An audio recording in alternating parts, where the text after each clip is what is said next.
ओम शांति। ब्रह्मा कुमारी रजनी बहन जी का अनुभव। रजनी बहन जी का जन्म और पढ़ाई भी दिल्ली में हुई। सन 1970 से राजयोग का नियमित अभ्यास कर रही हैं। सन 1979 में लंदन में सेवाएं दी। उसके बाद 1.5 साल न्यूयॉर्क में रही। बाद में ऑस्ट्रेलिया, न्यूजीलैंड में और सन 1982 में जापान, टोक्यो में रही। फिर सन 1983 में फिलीपींस में सेवा के लिए निमंत्रण मिला तो वहां भी सेवा की। वर्तमान समय जापान और फिलीपींस की सेवाओं के निमित्त हैं। साथ साथ कोरिया, ताइवान और हांगकांग की सेवाओं की भी देखरेख करती हैं। मेरी माँ श्री कृष्ण की बहुत भक्ति करती थी, परंतु मैंने देखा कि उनके जीवन में कोई खास परिवर्तन नहीं था। उनको सदा तनाव रहता था। लौकिक में हम 5 भाई बहनें थे। कुछ समय के बाद एक दिन देखा कि माताजी के हाव भाव, वृत्ति, व्यवहार में परिवर्तन था।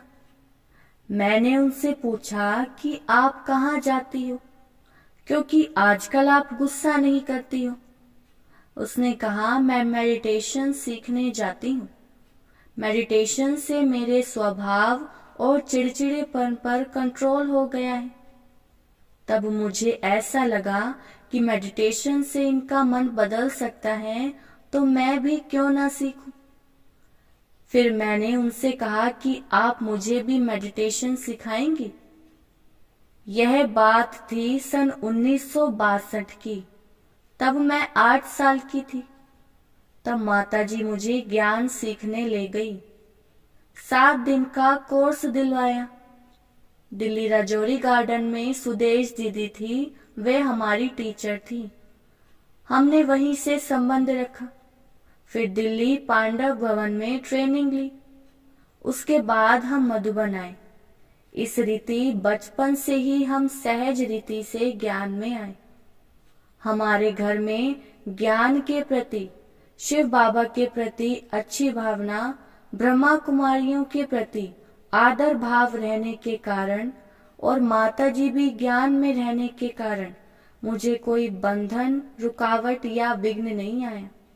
ज्ञान मार्ग में हमारे पुरुषार्थ की यात्रा निर्विघ्न और सहज रीति से चलती रही।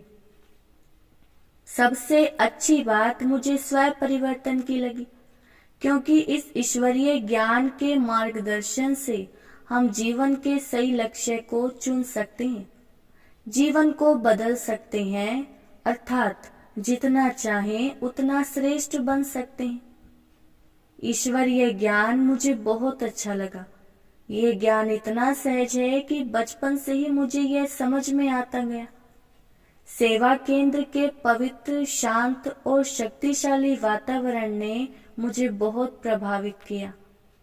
बचपन से ही मैंने अपने जीवन को अच्छे वातावरण में बिताया है। घर में भी अलौकिक वातावरण रहा। हमारे परिवार में 3 पीढ़ियां ज्ञान में चलती हैं। पहले मेरी लौकिक माँ और मौसी, दूसरी मैं और मेरा मौसेरा भाई और बहन, तीसरी मौसेरे भाई की बेटी संतोष बहन, जो वर्तमान समय रशिया में ईश्वरीय सेवा कर रही हैं। सन 1970 में मैं अव्यक्त बाप दादा से पहली बार बाबा के कमरे में मिली थी। बाबा ने मुझे दृष्टि दी तो मुझे यह अनुभव हुआ कि भाग्य विधाता बाप मेरे भाग्य को बनाने के लिए, चमकाने के लिए आए हुए हैं। यह भी महसूस हुआ कि यही मेरे असली पिता हैं, जो मेरी जन्म पत्री को जानते हैं। तीसरा अनुभव यह हुआ कि यह मेरे जाने पहचाने हैं। कई बार मैं इनसे मिल चुकी हूँ। मैं समझती हूँ कि कल्प पहले की स्मृति बहुत स्पष्ट रूप से प्रकट हुई थी। एक बार मैं जापान से अव्यक्त बाप दादा से मिलने आई थी, तो मिलते समय बाबा ने पूछा, आपको मेहनत महसूस होती है? हालांकि मैंने बाबा से कुछ कहा नहीं था, लेकिन बाबा ने ही मन की बात बताई थी। बाबा ने कहा, बच्ची, जहाँ बाबा का प्यार है, मोहब्बत है, वहाँ मेहनत महसूस नहीं होती। इसलिए सदा बाबा के साथ हूँ, यह अनुभव करो। तब से मुझे यह अनुभव होता है कि सदा बाबा मेरे साथ हैं, और सेवा में कितनी भी परिस्थितियां या परीक्षाएं आई, लेकिन मुझे मेहनत नहीं लगी। सहज रूप से मैंने उनको पार कर लिया। सबसे पहले मैंने दिल्ली पांडव भवन में 3 साल सेवा की। आबू के म्यूजियम में भी 2 महीने सेवा की। सन 1978 में 1 साल लंदन में रही और वहां ट्रेनिंग ली। उसके बाद मैं न्यूयॉर्क गई। लंदन में मेरी सेवा हिंदी में थी। वहां के भारत वालों को, हिंदी जानने वालों को कोर्स कराती थी। लेकिन न्यूयॉर्क में भारत के मूल के लोगों से संबंध नहीं रहा। विदेशियों से अर्थात अन्य धर्म वालों की ज्ञान से सेवा करनी पड़ी। वहां मैंने बहुत कुछ सीखा, जैसे कि ईश्वरीय ज्ञान को कैसे अन्य धर्म वालों को समझाना है, सेंटर को कैसे चलाना है, स्टूडेंट्स को कैसे संभालना है और किस प्रकार राजयोग सिखाना है, आदि आदि। उसके बाद मैं जापान की सेवा में गई। जापान में धर्म अलग, संस्कृति अलग, और मुझे वहां की भाषा भी नहीं आती थी। जाने के बाद थोड़ी वहां की भाषा सीखी। बाबा की मदद से अपनी हिम्मत से सेवा करने लगी। एक बार मैं टोक्यो में गई थी। उस समय तो मुझे वहां की भाषा बिल्कुल नहीं आती थी। मैंने एक शब्द सीखा था। वो शब्द था इक्की। इक्की का मतलब है जाना, जैसे ये ट्रेन कहाँ जाती है। एक बार किसी कारण से वहां हमारी ट्रेन छूट गई। जिस बहन के साथ मुझे जाना था वह आगे चली गई। मैं वहां खड़ी होकर सोच रही थी कि इसी शब्द को इस्तेमाल करके कैसे भी घर पहुंचना है। मैंने किसी से पूछा कि यह ट्रेन कहाँ जाती है। मैंने देखा, अगर अपने में निश्चय है तो निश्चित रूप से हम सफलता पा सकते हैं। भाषा ना आते हुए भी मैं घबराई नहीं। अपने ही स्वमान में रहकर उस एक ही शब्द को इस्तेमाल करते मैं अपनी जगह पहुंच गई। भले ही स्थान नया हो, देश नया हो, सेवा नहीं हो, लेकिन अपने में और बाबा में निश्चय है और हिम्मत है तो कोई ना कोई रास्ता निकल आता है। दूसरा, मेरा बहुत सुंदर अनुभव है कोबे भूकंप का। सन 1995 में कोबे में बहुत बड़ा भूकंप आया था। सेंटर पर मैं अकेली बैठी थी। सुबह के 5:45 बजे थे। मैं क्लासरूम में बैठकर बाबा का गीत सुन रही थी। बहुत जोर से सारा मकान झूले की तरह हिला तो मैंने समझा कि यह बहुत बड़ा भूकंप है। उस समय बीम के नीचे खड़े होकर मैं बाबा के साथ वार्तालाप करती रही कि बाबा, यह तो बहुत बड़ा भूकंप है। शरीर को कुछ भी हो सकता है, लेकिन मैं अविनाशी आत्मा हूँ, आपके साथ हूँ। शरीर छूटता है तो ठीक, नहीं तो आपकी सेवा करती रहूंगी। मैंने देखा कि हमारा जो पहला पाठ है, पहली स्मृति है कि मैं अविनाशी आत्मा हूँ। इस संकल्प से मेरे को घबराहट नहीं हुई, अधीरता नहीं हुई और मन पर एकदम नियंत्रण रहा। फिर मैंने सोचा कि मुझे क्या करना है। सर्दियों के दिन थे, काफी ठंड थी, बर्फ गिर रही थी। मुझे कोट पहनकर जल्दी से तीसरी मंजिल से पहली मंजिल पर जाना था और अंधेरा भी था। मैं बाबा को याद करते करते उस अंधेरे में ही बाहर आई। बाहर एक छोटा बच्चा और उसके माँ बाप थे। उनको थोड़ी मदद चाहिए थी। मैंने उनको मदद की। उसके बाद मैंने बाहर देखा कि सारे लोग बहुत घबराए हुए हैं। चारों तरफ बहुत मकान गिरे हुए थे। मैंने यह भी देखा कि मेरा मन क्लियर, स्पष्ट था। कोई घबराहट नहीं थी। बाबा के साथ मेरा संपर्क बहुत अच्छा और स्पष्ट था।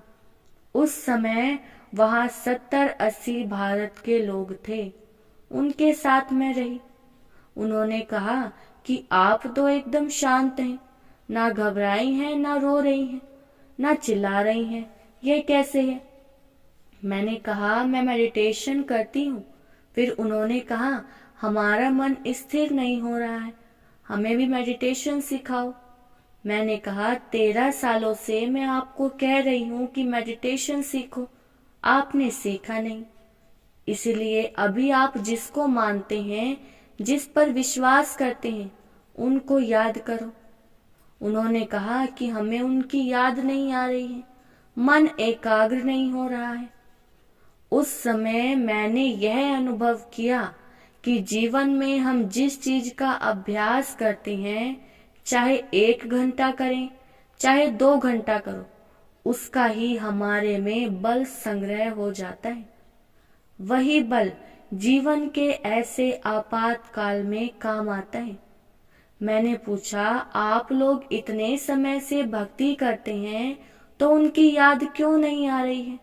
उन्होंने कहा कि हम भक्ति में कईयों को याद करते थे, अभी किसको याद करें यह समझ में नहीं आ रहा है।